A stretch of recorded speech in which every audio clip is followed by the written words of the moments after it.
Hello दोस्तों, नमस्कार। आज हम पान मसाला इंडस्ट्री के बारे में जानेंगे। हम सबको पता है कि एक इंसान के लिए टोबैको कितना खतरनाक चीज है।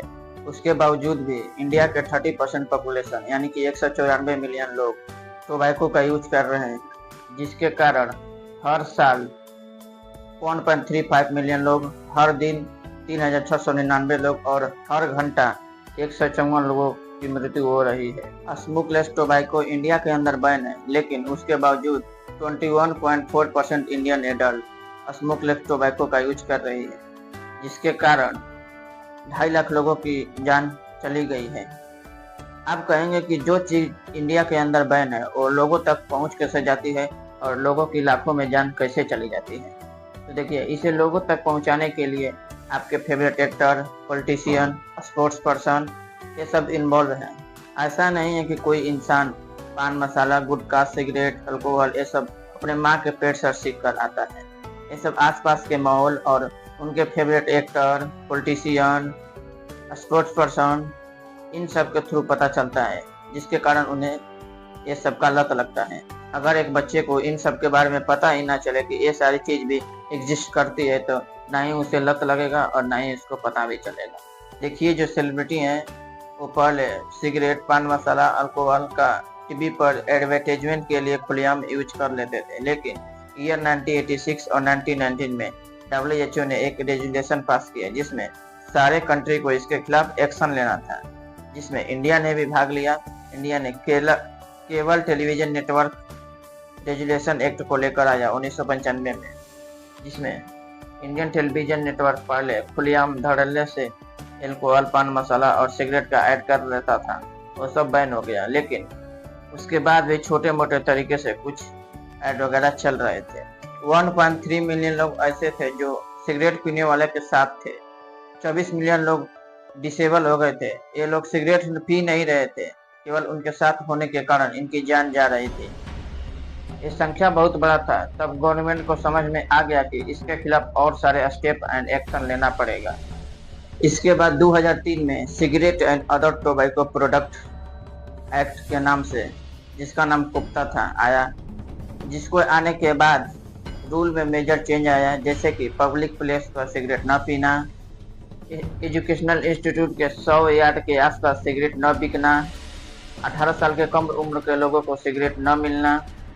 ये बेसिकली ये रूल आने के बाद जो ऐड चल रहा था वो पूरी तरह से बैन हो गया। इस एक्ट को आने के बाद ऐड के लिए केवल 2 ही रास्ते बचे थे। पहला, जो पान मसाला के ऊपर जो पैकेजिंग है उसके ऊपर ऐड करना, या पॉइंट ऑफ सेल यानी कि जहां से कस्टमर पैसे देकर खरीद रहे हैं वहां पर सेल करना। इसके अलावा सारी रास्ते जो थी बैन हो चुकी थी। ये जो एक्ट आया था इसमें कोई प्रोडक्ट बैन नहीं हुआ था, केवल ऐड को लेकर अलग अलग तरीके से रूल बनाए गए थे। उसके कुछ दिन बाद 2011 में एक प्रोडक्ट बैन हुआ। कैसे बैन हुआ, इसको जानने के लिए थोड़ा हमें पान मसाला के स्ट्रक्चर के बारे में जानना होगा, तो आइए जानते हैं। पान के अंदर सुपारी, कत्था, चूना, गुलकंद, इलायची ये सब मिलाकर खाया जाता है।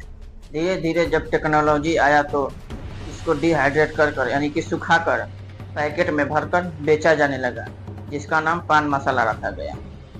जब ये धीरे धीरे बिकने लगा तो इसका आदत लगाने के लिए इसमें प्रोसेस्ड टोबैको का यूज किया गया, जिसका नाम आगे चल के गुटखा रखा गया।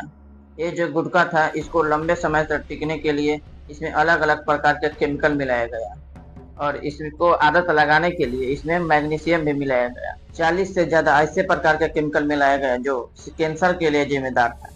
ये जो गुटखा था ये सिगरेट से भी ज्यादा खतरनाक इसलिए था क्योंकि ये हमारे मुंह के अंदर डायरेक्ट जा रहा था, जिसके कारण इंडिया के अंदर ओरल कैंसर खूब तेजी से बढ़ रहा था। इंडिया के अंदर जितने भी ओरल कैंसर हो रहे थे उसमें 90% से ज्यादा गुटखा खाने की वजह से हो रहा था। तब गवर्नमेंट को समझ में आ गया कि इसे रोकने के लिए हमें कोई नियम लाना पड़ेगा। तब the federal food safety and regulation act लेकर आया। इस एक्ट को आने के बाद जो टोबैको था वो किसी भी फूड आइटम में नहीं मिलाया जा सकता था, जिसके कारण गुटखा बैन हो गया। क्योंकि जो गुटखा था वो टोबैको के साथ पान मसाला में मिलाकर बनता था, और जो पान मसाला था वो FSSAI में एज अ फूड रजिस्टर था, इसलिए गुटखा बैन हो गया। इस एक्ट को आने के बाद पान मसाला तो बिक सकता था, लेकिन जो टोबैको मिलाकर गुटखा बनता था वो बैन हो गया। इस एक्ट के बाद इंडिया के 2011 में 24 स्टेट और 3 यूनियन टेरिटरीज में गुटखा को बैन कर दिया गया। शरद पवार उस समय महाराष्ट्र के फॉर्मर सीएम थे। इनका इसको बैन कराने में बहुत बड़ा योगदान था, क्योंकि इनको खुद गुटखा खाने की वजह से कैंसर हो गया था। देखिए, हम सबको पता है कि गुटखा, टोबैको, अल्कोहल, पान मसाला ये सब खाने की हमारी जान खतरे में होगा, लेकिन जो आदत होता है वो इतने आसानी से नहीं छूटता है।